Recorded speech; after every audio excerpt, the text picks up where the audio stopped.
कभी गलियों पर तो कभी पनघट में दीदार हुआ करता था।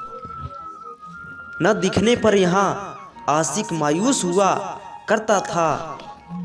उसके कहीं खेतों पहाड़ों पर इंतजार होता था। बस ऐसे ही पुराना प्यार होता था। दिन बदले नया दौर आया, इश्क करने का तरीका कोई और आया। पहले इशारों में होती थी मोहब्बत, अब इश्क का शोर आया। 24 घंटे फोन पर बात हुआ करता है। ये सिलसिला दिन और रात होता है। ये पनघट, ये गलियां सब खत्म हुए।